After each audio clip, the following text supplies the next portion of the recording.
I just saw your text. That's why.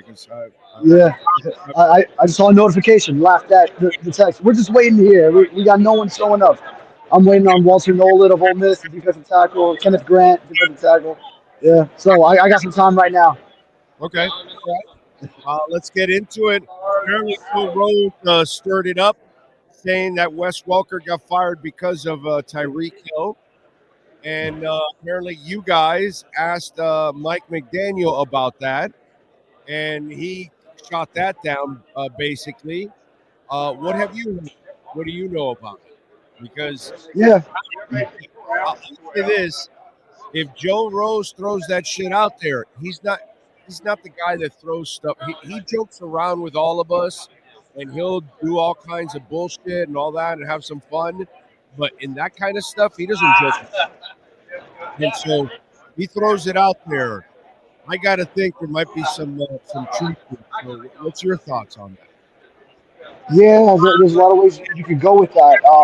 I view it myself as I asked the question myself because I kind of always figured that, and the way he answered, yeah, he could understand how it could be perceived that way, and that's how I was looking at. We've talked about it on the show that we probably felt that was a big thing, but I think Wes Welker.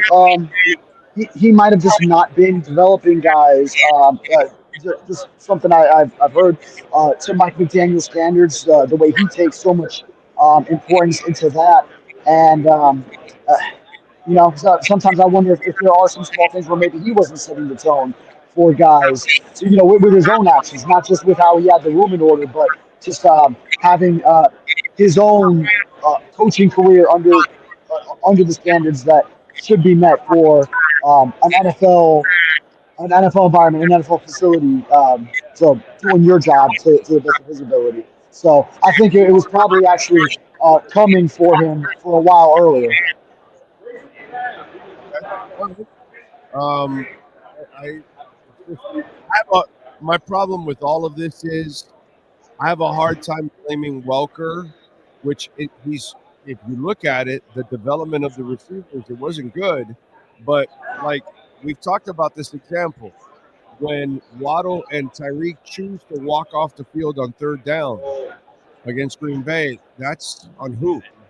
On Welker or on McDaniel for allowing that? When and Julian Hill is playing every week and screwing up for you, on Welker or is that on Mike McDaniel?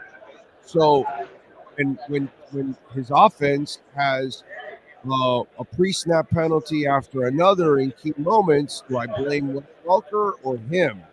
When you can't win a challenge, do I blame Wes Welker or him?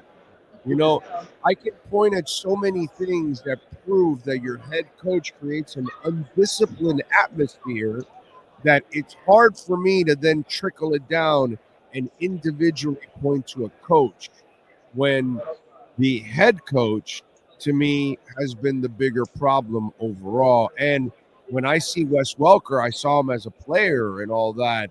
He played for Belichick, dude. You know, Yeah, and Nick Saban. and Nick Saban. I kind of have a problem that this guy is not going to be a disciplinarian, not going to try to be a tough teacher or what. I don't know. Yeah. Well, sometimes with former players turning coaches, you do wonder if about just holding on to your name as far as leading the way. So that's always a thing you concern yourself with as far as how they'll approach coaching. But yeah, I mean, a lot of those things, sure. Are they more on Mike McDaniel? Yeah, I mean, you mentioned a challenge. Obviously, wide receivers coach has no say in that. But also a lot of these things, hey, these are grown men too. So at the end of the day, then these are professionals. This is now college and high school shit that you're talking about with showing up on time and um, yeah, everything else behind closed doors. Yeah, It's not Wes Welker. I got taking himself out of the game. Right.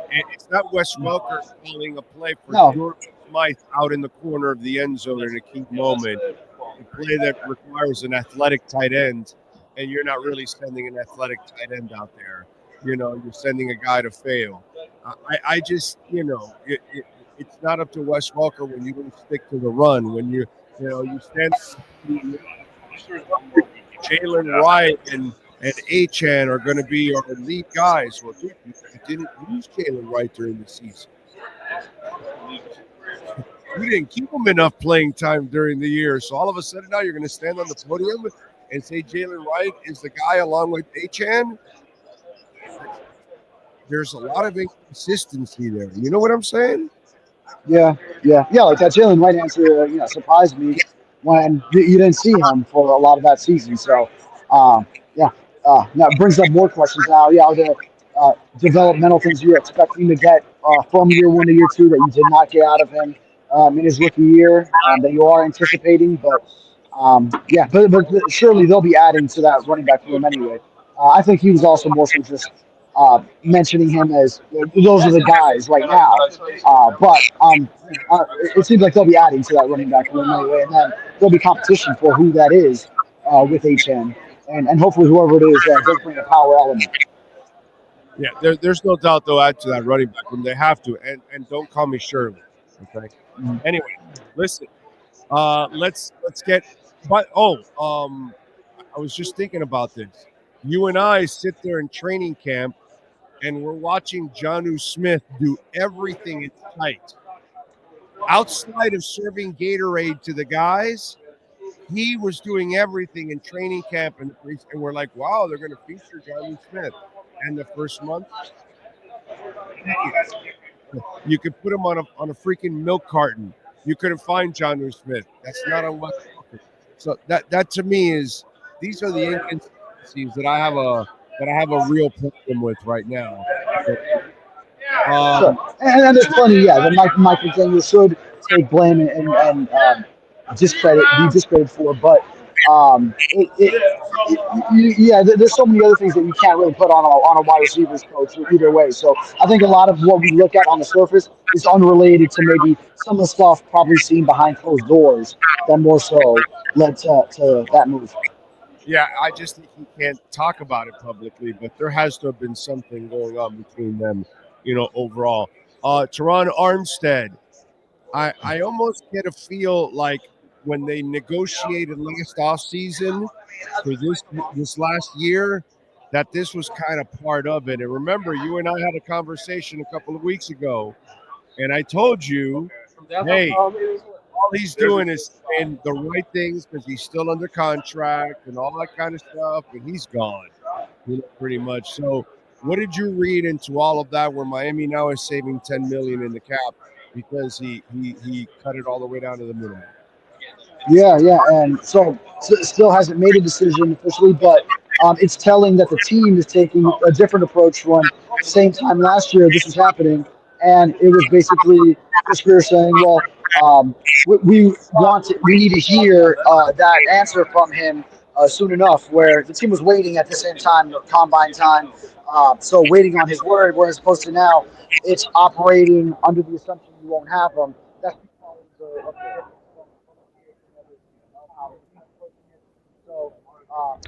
yeah. Sorry, you were missing me there. Yeah, I'm getting some feedback on my earphones, so that's why I was trying to take one out of there. But yeah, I don't know. It's probably because there's like all these radios and podcasts going on in this room. But yeah, sorry. Where did I leave off? No, we were talking about the Terron Armstead thing where you stand on it. And to me, it almost looks like this was kind of planned too from last year, setting it up this year. That okay, this gives us the flexibility of you shaving this down, so we can still have flexibility to work with. Absolutely. So, and a class move by Terron Armstead to offer that as far as the salary cap savings, and while he makes a decision, and for the team, then you would operate as Patrick Paul would be your left tackle. You still need depth. You're definitely going to be looking in this draft with 10 picks. I mean, I'm expecting a young tackle comes in at some point, along with maybe multiple guards and free agency. You probably also want a veteran swing who could be that first one up for either Patrick Paul or Austin Jackson on the right side, especially since I wouldn't expect Kendall Lamb to come back in Miami, at least. He had mentioned that if he does come back, that he would want to go home to Carolina. So, and he was already very much on the verge of going toward retirement. So, yeah, a lot to unpack. But it would get interesting if Terron Armstead just turned around and said, "Yeah, you know what? I will come back and play at that minimum." Then, yeah, now I don't know what happens because you're kind of operating. They said you are operating as you're moving on. So, then that would be interesting if it would develop a quandary there for sure. Were you a little surprised that Mike McDaniel uh, admitted that they're going to invest in the offensive line because he's used to going to homeless camps to try to find centers and guards. You know, he puts no emphasis on that. Doesn't care. So it looks like maybe now they're not going to go over to the Daily Bread Food Bank to go find their guards and centers. They're actually going to try to spend some money. Looks like. Yeah, no, I wasn't surprised because it echoed the same sentiment that Greer had said at the end of the season. So that we need to now invest in the offensive line. So sort of admitting, yes, we understand we had not been previously, and then now we do need to shift in that department. So no, yeah, I wasn't surprised. And knowing it, they tried to get off cheap last year at the guard positions, and it didn't work. Then certainly. And I like that he said both free agency and the draft. So definitely expect, and I mean, even he was even more forthcoming than I would have expected, saying like they have some guys lined up among the guards that we've talked about and we probably could figure out among that group. Yeah, and I don't know who specifically, but yeah, they have some headway with some of the free agent guards already. So seems like yeah, they do have a plan lined up, and then they will also be adding in the late April draft. So through all avenues, bringing in the youth and bringing in a veteran free agent that can help right away. All right, tough guy. Give me the prediction. Where do they spend the big money in free agency? Do they go after a big tackle, a big defensive tackle, a big time guard, both? Where are you certain? And give me a name if you have one. You say Uh, they need to spend money on this guy here. Yeah, let's see. Then I'll believe it as far as investing in a guard. So I don't know if they would go all the way to the heights of a Trey Smith, but maybe if you go into that next group where you have, hey, I look at an Aaron Banks who has, he comes from the 49ers, and Mike McDaniel's actually over there when they drafted him.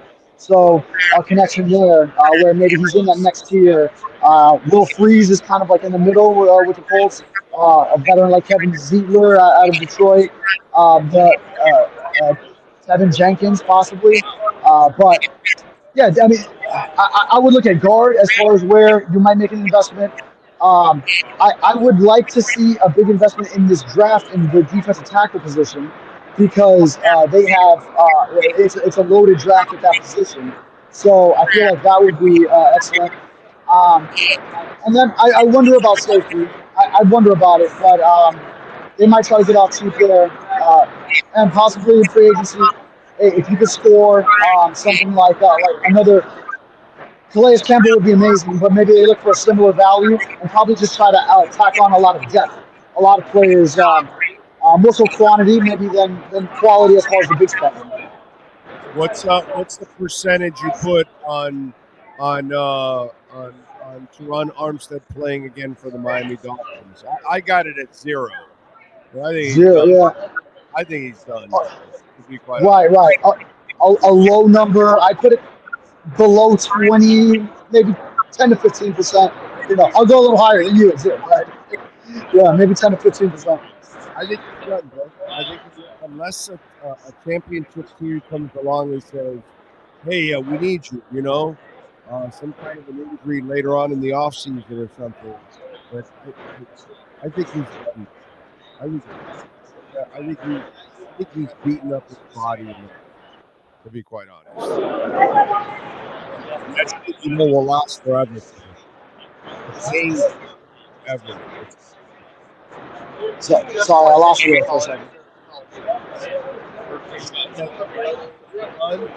He's beaten up his body enough and he's going to have pain forever because he'll have stuff that's just going to stay with him for all his injuries. Sorry, but I'm losing you. I can't barely hear you. Don't worry about it. We will talk. We will talk on Friday, my Oh, brother. now I actually can hear you. All right, we will talk. Want to give him one more shot? Okay. No, I was just saying that Terron Armstead has taken such a beating. I think he knows he is done. Plus, he's got a lot of pain to deal with for the next decades to come because of all the punishment he took. He's going to have all kinds of pain down the line. I think he knows he better get the hell out now. You know. Yeah, and I mean, last year was going so well for him at the halfway point, and then it was telling that even at his best at this stage in his career, that it still ended up spiraling downhill at the midway point where he had that constant knee issue. Exactly. All right, my brother. Get to work there. We will catch up. Yeah, sounds good. Yeah. I see a media storm building. I think for Kenneth Grant behind me. So let me get to it. You got it. All right, be All good. right. Go. The great David Furones. Follow him on Twitter at David Furones _. Reach out to our friends at Welt Rheaume 954-966-4646. The best is when I get an email, I get a DM, Twitter, Instagram, Facebook. Never gotten one on Blue Sky or on Threads about this because, most of the customers that we've had have all used the main one so far. Down the line, I'm sure they'll use it, but I get it every once in a while, and it's pretty cool that one of you, hey, my case closed. I want to tell you thank you for leading me to Jeff and Dan. They were amazing. I always hear the same thing. I always hear how they take care of you, how they defend you, how you end up winning. And I know because I experienced that they crushed Progressive. Okay. As I've told you, they can handle your individual cases. When they first came on board, they were doing a case that had I'm going to, miss by a couple or whatever, but it had 186 clients. They were suing a big company. It was 186 people. Several of our listeners out on the West Coast got Jeff and Dan recently because of the storms that they listened to the show, unfortunately, and they went through all that damage from the two storms. So reach out to Jeff Welt and Daniel Rheaume, 954-966-4646. Even if you don't need it now, save it on that cell phone because an accident can happen. Bankruptcy, condo damage, homeowner property damage, personal injury, commercial litigation. Maybe something happened to you. You don't know if you still have a case. You don't know if the statute of limitations are still, open. Call. The consultation's free. Ask for Jeff or Dan. 954-966-4646.